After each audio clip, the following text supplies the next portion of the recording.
When you see an orca killing a whale, you're like, oh, well, that's where they got their name, right? Mm-hmm. Killer whale, yeah. It's because they kill whales. Yep, and they are a whale. They're in that family, you know? They're marine mammals. Well, they kill dolphins too, right? Yeah, they're dolphins, whales, fish, stingrays, Sharks. seals, sea lions, sharks. Like, they're the amazing captain. predators. But aren't they pretty cool to people in general in the wild? Yeah.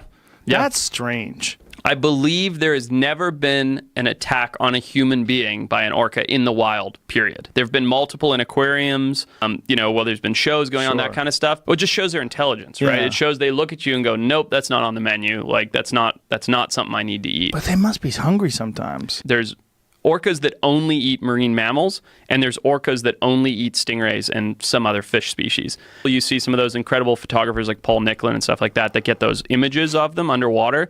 They're diving with the fish-eating orcas. I think a few people have been successful in diving with the mammal-eating ones, but I feel like that's a dice roll. Proposition. Did you ever hear about that island where the river broke off into a different direction and made this area an island? And the lions that live there, all they have to eat is water buffalo. So they have lions and water buffalo, and these lions have grown bigger than regular lions. So the female lions that live there, they're as big as regular male lions. They're fucking huge because all they do is, I think it's called relentless enemies, and all they do is hunt these buffaloes. They're like supersized lions, where the females are enormous because they have to take down. Look at the muscles. Look at the stomach. That's how you can tell they've been eating. Look at the stomach. Yeah. I mean, they're fucking super jacked lions. Yeah. All they have to do is eat these giant-ass buffalo, which are impossible to take down. And they could get killed easily. They kill lions as well. The only ones that lived were the ones who were the descendants of the animals that are strong enough to kill the buffalo. And so those are the ones that bred, and then within how many hundreds of years this is going on. Male lions are mostly there to protect the pride. They're mostly there to... Yeah, they're not the hunters, right? They're the bigger ones. The females do all the hunting. Look at the size of that female! Oh my God! But with tigers, the male lions hunt. Like, they all hunt. And they don't operate in packs. You know, they're not like... They're independent, they're rogue. Yeah, they're not... They don't operate the same way lions do. They don't have a pride. You know, I think tigers are pretty much on their own. Tigers do not live in permanent groups like lions do. For the most part, they live solitary lives except when females are raising cubs. Although rarely seen, the term for a group of tigers is a streak. Ooh, that's a dope word. That is a streak of tiger. Tigers fuck things up, man. They all fuck things up. All house cats have come from some kind of wild cat that we turned into a domestic cat. And there's a bunch of different varieties of cats, right? The difference between cats and dogs is that all dogs come from wolves. All of them. Every one of them. Every dog. Every dog started as a wolf. I don't want to get down a weird rabbit hole here. Possibly in Mexico. The silver grizzly bear in the high Mexican Sierras. What? Ongoing reports of grizzlies. So the same species that would have been here, right, that hung out in the Sierras of Mexico, and then in these, what they call sky islands, if you're familiar with that term. I'll explain in a second. These islands of isolated habitat up in the sky where they get more rainfall and everything else. There's big tracts of private land down there in Mexico where a couple of these farmers are like, something's killing my cattle and it's not a mountain lion. And it could potentially be like half a dozen Mexican grizzly bears. Couldn't it be jaguars, though? Could be, but they're saying it's not cats. There's like reported sightings of seeing bears. Really? And if you look up the Mexican grizzly bear, it was declared extinct 20 years before another one was killed. So they're like, nah, they're gone. They're declared extinct. Then 20 years later, some guy shoots one. But take a look at when the last one was killed, and then if you can find it, see where it says they were extinct, and it's... That is a fucking grizzly bear. Wow. The only animals at the zoo that don't seem bummed out at all are giraffes, because they're just like, another day with no lions. And they just stroll around. They're so happy. They're so calm at the zoo that they let babies feed them. Like when my daughter was 2, we brought her to the zoo. She holds out a piece of lettuce, and the giraffe come over. It's a giraffe. They didn't train it. And his tongue reaches out and grabs a hold of the lettuce. It's really kind of cool the way they do it. Yeah. But that's the only animal that I would keep as a pet because they don't seem to care. They seem to like it. Like, they're stress-free. They just chill. I held a koala when in Australia this last time, and we went and held koalas, and they feed them eucalyptus the whole time. That's all they eat. And the reason why they keep feeding them eucalyptus is because the second you stop giving them eucalyptus, like truly within 3 seconds of them not having the next leaf, turn more into a bear. You feel their claws tighten up and it's a fucking bear.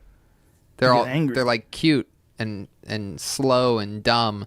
They think that T-Rex, like some people think that he was a predator, and other people think that he was a scavenger.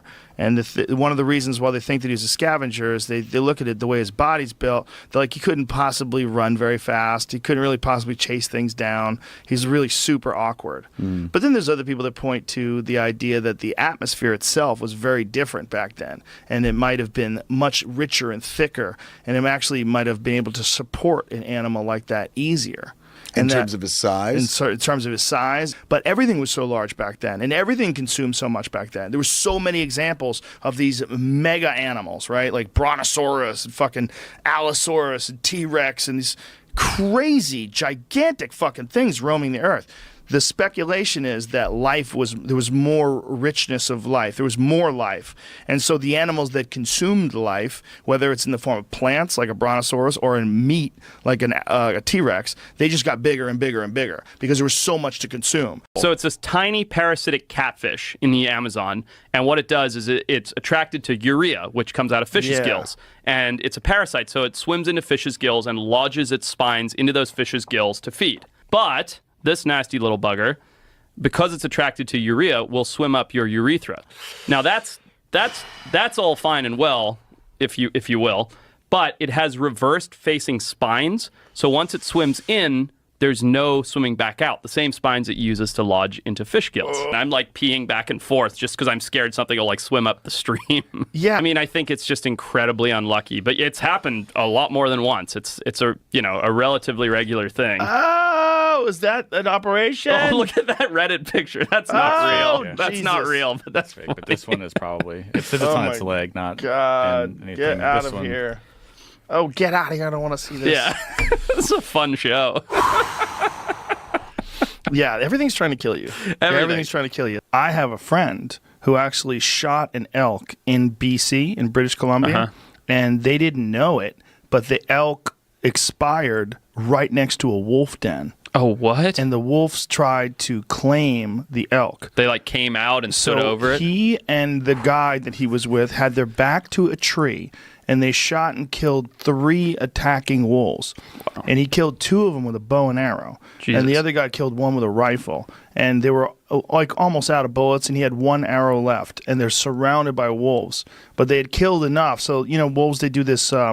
they do like a roll call. They howl, and they see who responds, and they realized that they had lost 3. And so they bailed, and they took off out of the area. But they were in the den. He said there was bones in there. Jeez. And then they realized like that they just were hunting, and they shot an elk, and it just happened to be right where the wolves had a den. It's I terrifying. have one of the skulls at home on my desk. Of the wolves? Yeah. Oh, wow. It's crazy. Yeah, I bet. The story's Big nuts. Chupacabra has been attributed to the possibility that there are thylacine in North America. And here's what supports that. There is documented proof that however many years ago, I don't remember the dates, there were 2 breeding pair of thylacine bound for the Bronx Zoo. And the boat crashed into the shore, and most of the animals escaped, including the 2 breeding pair of thylacine. Fast forward 10, 15 years, you start having these chupacabra sightings pop up in the Northeast. And these animals were adapted to living in Tasmania, which is a pretty similar climate to the North American Northeast. And so there's people that have kind of drawn these parallels and said, oh, the chupacabra that we've reported running around, the United States is actually a tiny remnant population of these thylacine that were brought here for the Bronx Zoo that escaped. What? So Bronx Zoo, speaking in our like weird cryptid realm, reminded me of something. So get this. But it's an amazing story. You had me. If you said yes, I did. I'm ready to go on an expedition. There's an animal discovered, most recently there's an animal called the Saula. It's an animal that I'm actually working on later this year. And it is an antelope. Like they call it the Asian unicorn. Because for generations, people have been talking about this Asian unicorn. And Western world's like, yeah, whatever. And then finally somebody went down there into the Laotian mountains and was like, here's a skull and here's a skin. And they're like, holy shit, this is a real thing. Whoa. And this is like in a not populated, but there's plenty of people living there. You know what I mean? This isn't like the middle of nowhere. This is where there's villages and tribes and people. And they're like, here's this animal. Here's a skin. Here's a skull. And since then, I think one trail camera has photo has ever surfaced. Like nobody's ever successfully documented it because it's just this incredibly elusive animal. Like whether it has super sensory organs, hearing, sight, smell, whatever it is, or it's just super low density in population, nobody really knows. But this animal, this huge like antelope, has been around forever. I do think that there was something like a kraken. And the reason why is because they found some fossilized suction cups from a tentacle of some sort of cephalopod that was enormous, like really big. And they do know that there's giant squids. Like you've seen giant octopus and giant squids. They get pretty big. But these things, apparently, this was like way bigger than this. This was like 100-foot long thing that had giant tentacles. So they're finding these suction cups like this big. And I think they found them in current days. They found suction cup wounds on animals, like on things like whales and stuff like that, where they're so big that they were trying to figure out, is that really an octopus that did that? Is there an octopus down there that fucking big? I mean, if it died, it'd just go to the bottom. We wouldn't find any evidence. If they really get them, if there's an octopus that's that big. I don't know why people are so crazy about bear meat. Some people really like bear meat, but I've seen what bears eat. A grizzly bear, I mean, you skinning them and there's worms this long crawling out their ass, and they got a lot. And those worms can hurt you. They're bad. If they get into a person, they can cause serious problems because they don't stay in your intestines. They go into your brain in different weird places. It's the eggs get into you and they hatch because they're an unfamiliar host. They don't know where to go. Oh, Jesus. They go into spinal cord. They go all over the place. What do they do if that happens to you? A lot of kids have had big problems. The same kind of, very similar kind of worm lives in raccoons. He had a few bear hunts before me. I said, please, he kills very old bears. And I said, please save the rattiest bear that you kill for us. The oldest, nastiest looking boar. Ask the archer or the hunter if we can steal one of his hindquarters. He pulled it out of the trash bag and the fat was yellow and it looked horrible. And he told me that when he was skinning it, he actually saw some worm. If you had to be eaten by any animal, what would it be? Oh, the bigger, the better. Shark. Over quick. No, Great not what? shark. I don't like that because I don't like my head being here and the evil's under here. Like, and it's going to take a bite out of me first to see if I'm edible. Oh. And then you're just sitting there, missing a chunk of your leg going, please don't let me taste good. Please don't let me taste good. Let him just fucking leave. There's this thing that I follow about sharks on Instagram, and like it's fucked. This person found a tiger shark, like 18-footer or some shit, right? She went down. She somehow gained this thing's confidence and had like some fishing line, and like took it out. This can't be real. And then somehow she ran into the thing again in the ocean.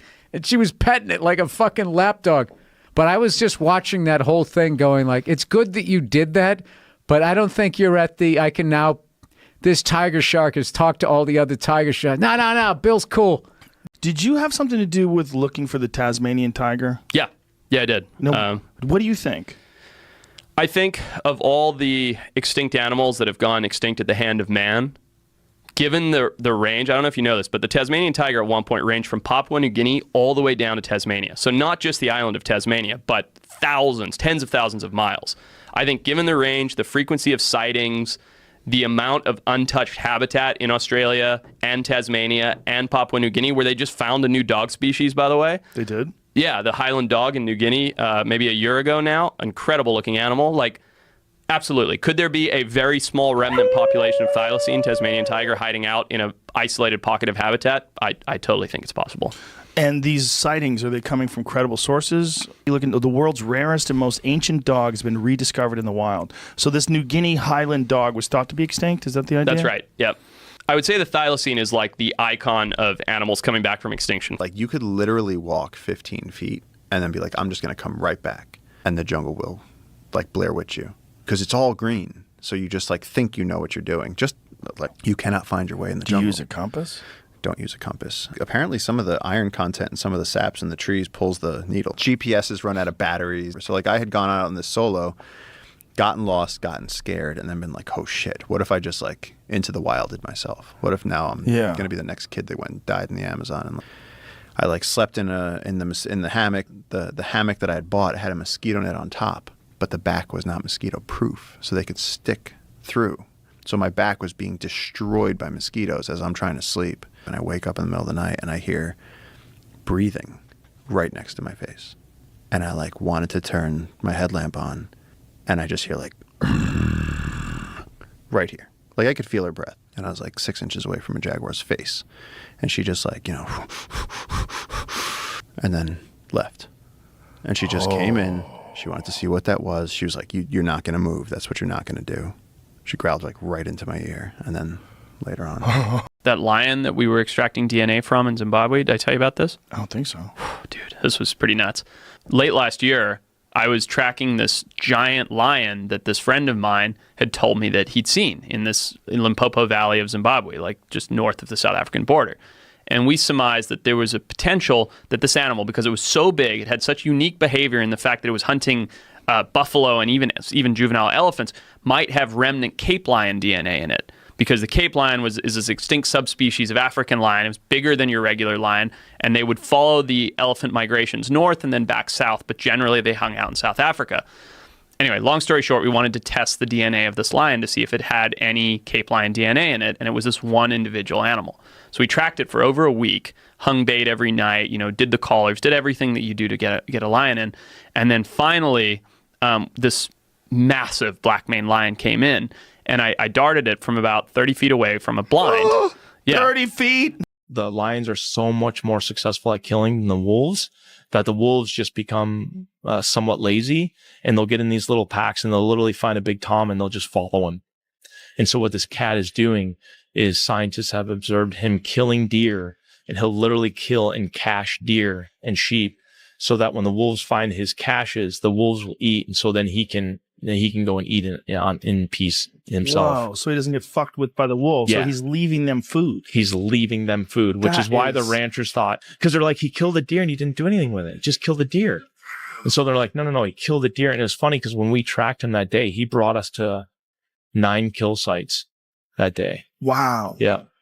So he's literally doing that while you're chasing him, saying, look, just eat this, leave me the fuck alone. Yeah. So as you're tracking him, he's tracking you past spots, hoping that you take his cash and leave him alone. Yep. They are planning on starting with, I think, 100 mammoths and putting them in this place called not Pleistocene Park, something like that. This park in Siberia that they've been doing this experiment on as to what happens when you add megafauna back into the Arctic tundra to offset carbon emissions. Wow. And so they're using what DNA? They're using elephant DNA and mixing it with something else? They're taking Indian elephants and they're using CRISPR technology and they're using existing mammoth DNA and they're making an embryo and then they're implanting it into the Indian elephant. And 22 months later, an Indian elephant's gestation period, she will give birth to a mammoth. Physically and morphologically identical to a mammoth, but has used all of the DNA from the closest living relatives in order to get there. A real mammoth. A real mammoth. First woolly mammoth will be launched 2024. What? Yeah. Next year? Next year. End of next year. Oh my God. Alien squid discovered near oil rig. So they had a camera deep under this oil rig and they spotted this thing with these insane long appendages. Look at this. Oh, whoa. Yeah, that's different. That's not what I thought you were talking about. Look at the fucking length of those. What are those things that dangle from it? What'd you call those things? Tentacles? Legs? Tentacles, legs. What is it? But look at the legs on it. It's like an insect. Yeah, that's very bizarre. But look how weird it is. How it has like clear bends. Like when you see that thing underwater floating around like that looks like an alien. Totally. That is our exact kind of depiction of what an alien species. Go to that green one right next to it. Yeah, look at that. Like, look at that thing. It's crazy. I mean, if you saw that underwater, you would shit your pants. 100%. 100%. And it's 100 feet. Yeah. It's huge. It's nuts. I mean, is it that big? The length of the actual tentacles, whatever the fuck it is, was really long. So strange. Have you ever seen these Great Pyrenees dogs that they run with the sheep? Yes. Yeah, they're cool in a much different way. Yeah. But they basically think they're sheep. So sheep in the wilderness are one of the few animals that are still guarded by humans. I've heard mixed things about these dogs' ability to deal with wolves, and it has to do with the fact that there's more than, there's a group of wolves. So if they can draw one of these dogs off, that wolves can kill them. I know that some people in wolf country, what they'll do is on the Great Pyrenees, they'll put spike collars on them, so that the wolves can't get a hold of them. Because these dogs are big, like they're a lot bigger than most wolves. How big are these dogs? These Great Pyrenees dogs. What do they weigh about? Yeah, 150, 160. That's what I was thinking. And that's a big dog. Yeah. But I don't know how well they'll do with the wolves. And man, there's stories of wolves getting into these domestic sheep and killing like 100.